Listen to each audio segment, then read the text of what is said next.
Hello my wonderful, beautiful friends, guys. Welcome back to r/MaliciousCompliance, where people follow orders to a T to spite others. And in this episode, it's all about horrible bosses getting what they deserve. That's right. If you've ever worked for a boss that you hate, these stories are for you because they're so satisfying. I hope you enjoy the lineup. Subscribe if you haven't subscribed, and you can always send or link your post to this email right here.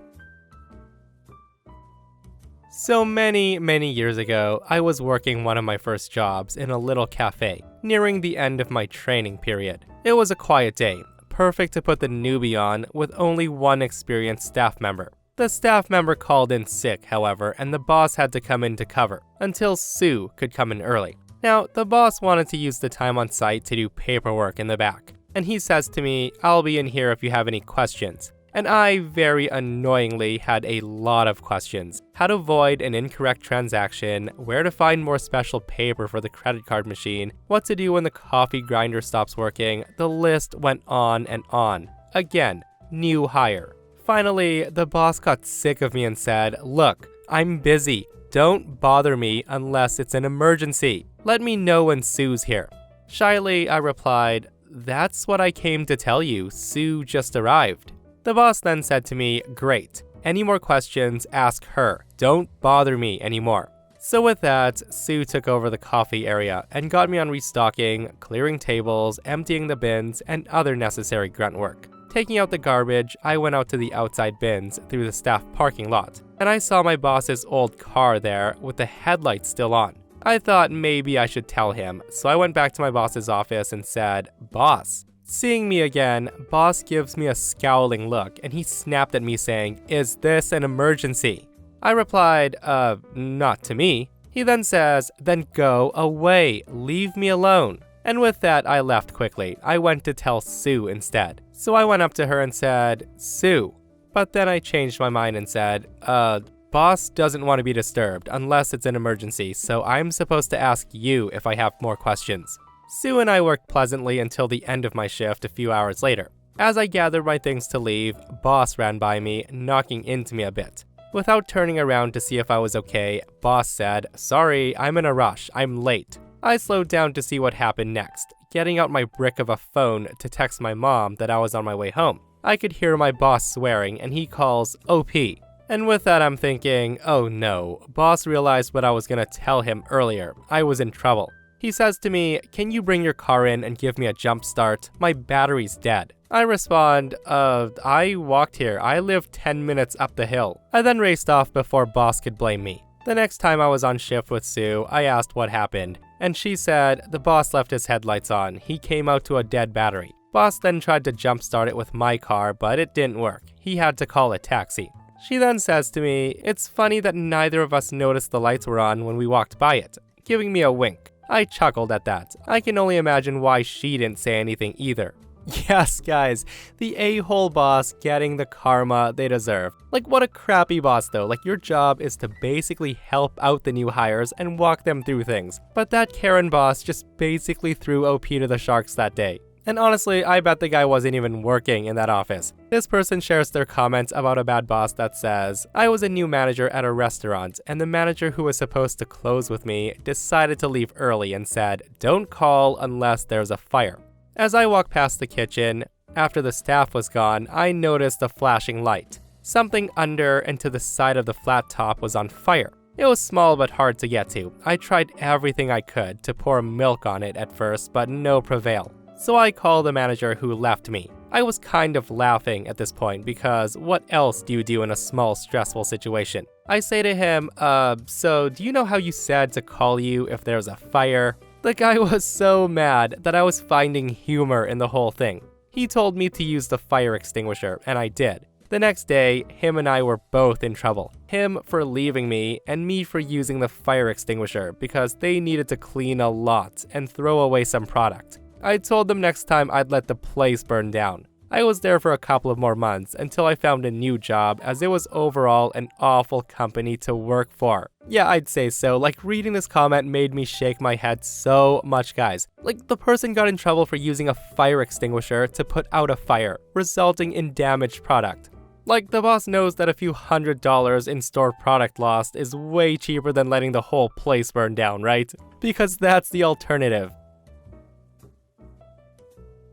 Alright, so I worked for a small company for the last 2 years as a software developer. And with small, I mean I was the only employee. So for many projects my boss had, I wrote the main parts of the code base. In March, I made a mistake in one of the updates, and from then on, my boss made it a habit to yell at me at least once every day and tell me how stupid I am. Additionally, he started calling me outside of my working hours to demand fixes for problems that at the most part were his own mistakes. At the start of May, he says to me that he doesn't want to fire me, but he would recommend that I find another job the next month. So I applied to several companies, and I was waiting for responses when he decided to terminate me 2 weeks later. The guy wrote a termination letter, and he sent it to my home address, but he didn't say a word to me, so I was quite shocked. When I received the letter, it stated that I was fired, starting July the 1st, and that I should take my remaining 20 vacation days in June.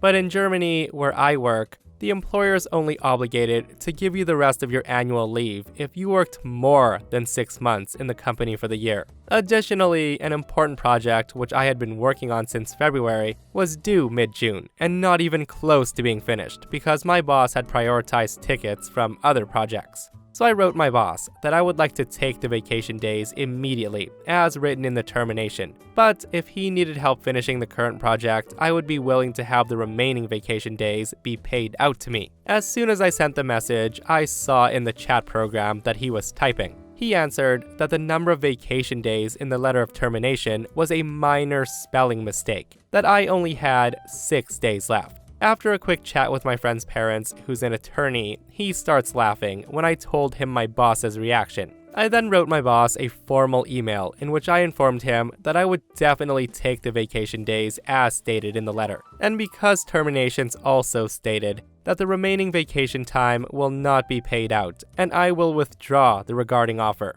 The next week, he grudgingly accepted the 20 vacation days, and I will never forget the expression of defeat on his face that last day, when he realized that the project he took a loan out for was about to phenomenally fail, because I was the only one working on it and he didn't even try to understand how it works. His slogan always was, "As long as it works, I don't care." Yeah, that boss was a complete idiot, guys. Like, why would you fire your only employee who's working on the project that you went into debt for? Like, what was his big plan there? Also, that slogan is terrible. As long as it works, I don't care. Maybe that works in the programming industry, but man, the amounts of rework we used to have to do because my old boss used to say, "It doesn't matter what it looks like, just get it done," was insane. Like, the guy never learned from it. We would cut corners on 10 jobs, guys, and only get caught on 2. So in his mind, it was all right. Some frickin' bosses, I tell ya. So during high school, I worked part-time at a grocery store that sounds similar to Jingles. We had a lot of cashiers quit and desperately needed more cashiers. At the time, I was making $10.50 an hour. Our GM then made a promotion where any cashiers hired got paid $11.25 an hour. So I go talk to my manager and said, "Hey, can I get that raise?" And the guy says, "No, it's only for new hires." Well, about after 2 weeks, I got fed up, being the only one who knew how to run the registers because I was really the only one with experience. I was training employees who were making more than me. I asked again to be on the same level of the people I'm training, and the answer was a hard no. I then realized that the promotion ended in about a month, so I talked with my parents about my plan. I waited until I knew he was going to struggle because people kept taking time off. I went into my shift, told my manager I quit. Here's my time card, here's my keys, and here's my vest. At that, my manager says, whoa, let's talk about this. I tell him no and walk straight out. I enjoyed the weekend off, hung out with friends more often than I normally did, and didn't work at all that week. And on Friday, I went on the website and I applied again. I was called in for an interview with my former manager. He seemed relieved and arrogant that I was coming back, but at the end of the interview, I asked, "Since I'm a new hire, I also get the new hire bonus pay, right? Also, Janice gave me her referral code, so I can get that as well, right?"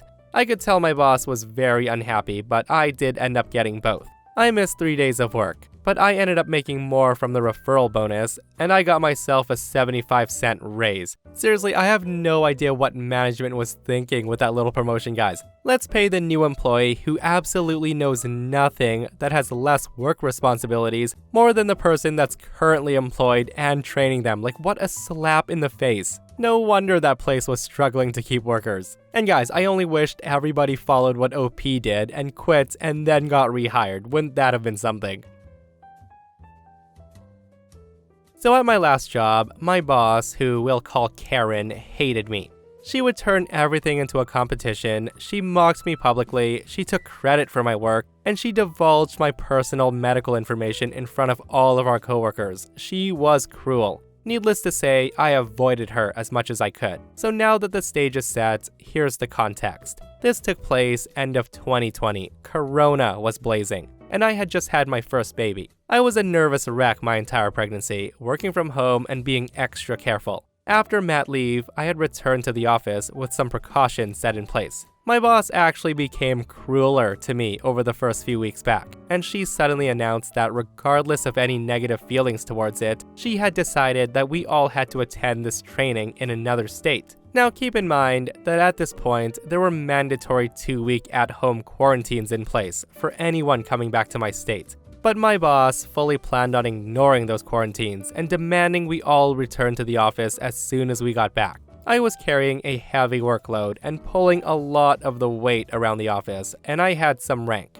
So I felt fully comfortable expressing my deep concerns to Karen, telling her that it was peak COVID season and that I had a newborn to worry about now. I expressed that I simply didn't feel comfortable going and asked if there was remote training I could attend instead. She firmly, adamantly insisted that there was no remote training, and she informed me that I could quit if I was upset with her decisions. Now it's important to note that she insisted this for weeks, even claiming to have contacted the training organization to make sure. I decided on the spot after the meeting that I would be quitting, but needed to check my boxes first, which took me a few weeks to figure out. Sometime after this meeting and her incessant insistence that there was no remote training, it finally occurred to me to check with the organization putting on the training and ask them to clarify if there truly was a remote training or not. So I did, and lo and behold, there was remote training, and they had been offering it for months. I asked them to email this information to me. Now to figure out how to use this valuable information, right?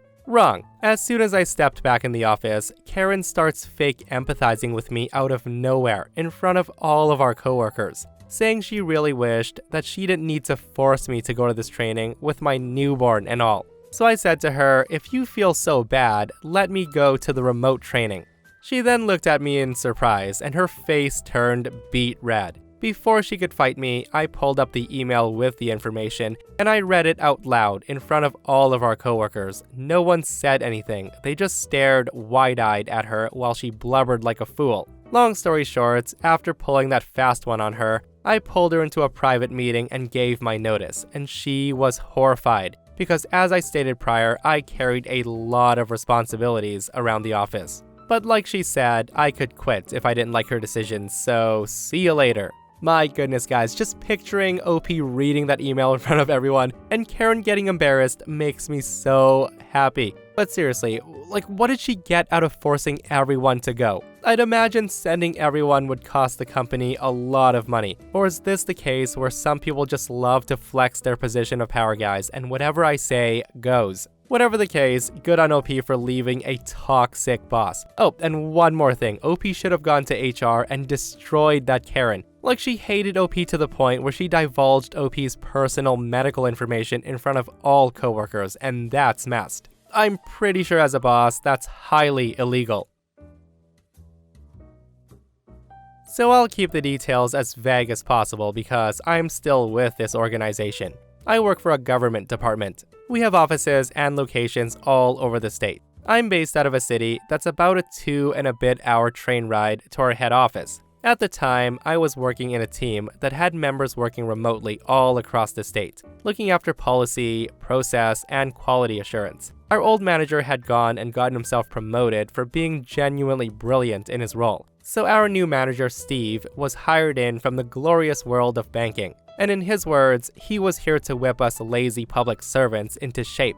A few days after he began his role, he called us all to a teleconference to inform us that he wanted all of us to be at the head office at 8 a.m. tomorrow morning for an all-day in-person team meeting. He wanted to see us in meat space, to size us up, to understand what we were doing, and to see where we weren't keeping up with the private sector. As I imagined, due to the nature of the work we were doing, we were all across the state. So in-person, whole team meetings were really rare, if they occurred at all. They were booked weeks in advance. Some of us tried to tell our new high-flyer manager that almost none of us were in the same city as him, and to be there on such short notice would mean travel expenses, meal allowances, overtime, etc. And he didn't seem to care. He told us in no uncertain terms to just be at the head office tomorrow at 8 a.m. before abruptly hanging up. Now with that said, I should explain something. I'm one of a handful of union delegates in our department. I know our award back to front, specifically the sections dealing with travel, allowances, and overtime. So I engaged in malicious compliance. If Steve wanted us there, fine, but it'll cost him. So I quickly went about emailing my team what Steve had done by requiring us to be at the head office at 8 a.m. and what to do. Because we'd have to travel outside our normal work hours, our workday clock started ticking the moment we left our homes and only stopped once we got home. Some of our team traveled overnight, and they were entitled to overtime to travel, a dinner allowance, and accommodation for the night, the same returning. As someone traveling in the morning before 7 a.m., I was entitled to a breakfast allowance, a lunch allowance, and if I got home after 9 p.m., a dinner allowance also. So I left my house at 5 a.m. to catch the only train that would get me there in time. The train was running slightly behind, but it made it on time. So my first 3 hours of my workday down, and I had done no work. After a brief period of introducing ourselves to Steve, he proceeded to spend the next 4 hours telling us all about the things he did at the bank, how he made so much money for them, where they had sent him as a holiday bonus, how we were all stuck in the past in the public service, and the work he'd seen wasn't up to private sector standards, etc., etc. He had the cockiness of a finance bro who had always failed upwards because the others had picked up his slack. By 3 p.m., my entire team were in overtime pay territory, and Steve was just warming up with his non-charm offensive. Another 3 hours go by, with Steve verbally patting himself on his back, deeply in love hearing his own voice. But all I can hear is cha-ching, cha-ching. Steve then decided that 5 p.m. was a good time to finish up. He stopped mid-sentence, looked at his watch, and unceremoniously said, "That's all for today, go home now." And the guy walked out. After we all looked at each other awkwardly, we packed up and started to make our separate ways home after doing no work all day. I myself got to the train station pretty quickly and saw that a train was leaving soon and it would get me home around 8 p.m. Or I could catch the all stations train and get home closer to 9:30 p.m. You know what? No matter how fast I could run, I could just never catch that earlier train. And damn, I'd have to catch the all stations train and be on the clock for another hour and a half, plus have my dinner paid for. Such rotten luck. The next day, I submitted my claims. 4.5 hours at double rates, my train tickets, my taxi fares to and from the train station, my breakfast, lunch, and dinner allowances. For me alone, it was close to a $500 expense claim. The rest of my team followed suit, and they ensured they claimed everything too. Steve tried to fight us on approval for the claims, but quickly learned that unlike in the world of banking, most public servants are union, and we would raise living hell if he denied our guaranteed allowances. So with that, his all-day Steve Fest symposium blew a good $6,000 hole in his budget. Needless to say, while Steve was our manager, he never made us attend an in-person meeting again. Video conferencing was fine. He only lasted 6 months before leaving for new opportunities. He just went back to his old job at the bank. Guess he wasn't the one who couldn't keep up. I always love a good story where a big shot know-it-all guy gets what he deserves, guys. And to think he could have bragged over a video conference call and saved the company $6,000. What a guy. I thought about this one today and it made me smile, so I thought I would share. My first job out of high school was a big deal for me. It was a simple data entry job that I took very seriously. I started moving up very quickly. With so many entry-level employees, turnaround was high, and I guess sticking around made me stand out. I was soaring in that company. Before I knew it, I was a supervisor over a team. In the department I was in, there was only one other supervisor. We worked very well together and agreed on almost everything. The two of us made a full training for our department, also a department policy sheet, and conducted all direct employee contact. Our department was doing so well that the manager was recruited by another department for a much more lucrative role in the company. The new manager was the nicest man alive, but as an outside hire, he didn't know anything about how we ran things. At the same time he was getting acquainted with us, the other supervisor went on mat leave. I was the only lead in the department left that really knew what we were doing. Now it does sound rough, but I blossomed under these circumstances. I helped find our new acting supervisor, whom I'll call Trevor. I went into all meetings with my manager to take notes and to help him understand what we're discussing. I hired all the new staff members, from talking to the recruiter, conducting the interviews, and making the call to offer the position. I was running the show, and I loved it. Our new manager was not really grasping things and told me he was thinking about leaving. I was sad to see him go. He then told me that he thought he would ask them to have me backfill his position. This would have been the opportunity of a lifetime. A week later, my manager told me that he talked to the director, but the position wasn't going to me. It was going to the acting supervisor, Trevor. Apparently this guy had been schmoozing while I had been working. I hadn't even been paying attention to him. Trevor had become buddy-buddy with the director by spending all of his time in his office and going drinking with him at the driving range. I was heartbroken. I wasn't even aiming for the job until my boss suggested it to me. I had gotten my hopes up only to be crushed. I tried to shake it off and get back to work. I oversaw department projects. I had one that required thousands of entries on an Excel sheet. I assigned our staff to the project and I did my share. At the end of the day, I had gotten the sheets back from everyone directly under me, but nobody on Trevor's team had emailed me theirs. I went to one of their desks and asked about the project. The person I asked shyly told me that Trevor told her not to do it. When I asked her why he would say that, she told me that he said I wasn't her boss. And I was shocked. This is how we had done every project since we opened the department. And what was he thinking, telling people not to do it? Now I could explain the small ways that Trevor constantly was trying to undermine me,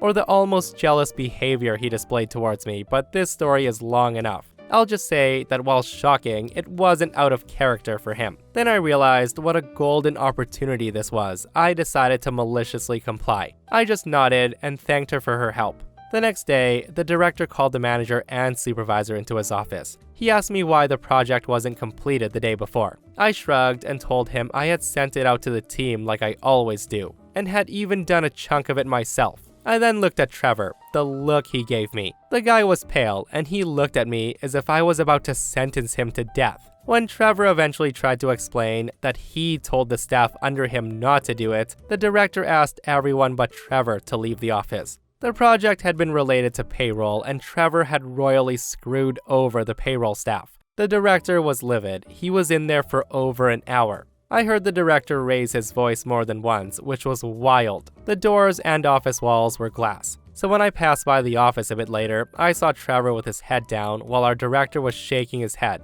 and moving his hands in a very animated manner. A week later, the other supervisor returned, and Trevor was asked to return to his old position under her. I was offered the position of manager soon after, which I gladly accepted. Guys, all I have to say is, what exactly did Trevor expect to happen? And this person says it the best. This person says, it sounds like a narcissist at work. He has to feel important by undermining others and exercising power over others when there's no real reason to, and trying to one-up other people when they get praise, and the lying and backstabbing. I'm amazed he actually told the director that he told his team to not do the project instead of trying an excuse. What a loser. And that, my friends, brings us to another end of our /malicious compliance. Guys, I hope you enjoyed today's stories. If you did, hit that thumbs up, and if you're not subscribed, consider subscribing so you don't miss these crazy stories. And if you missed yesterday's episode on the channel, it's an r/entitled People episode, where a Karen calls 911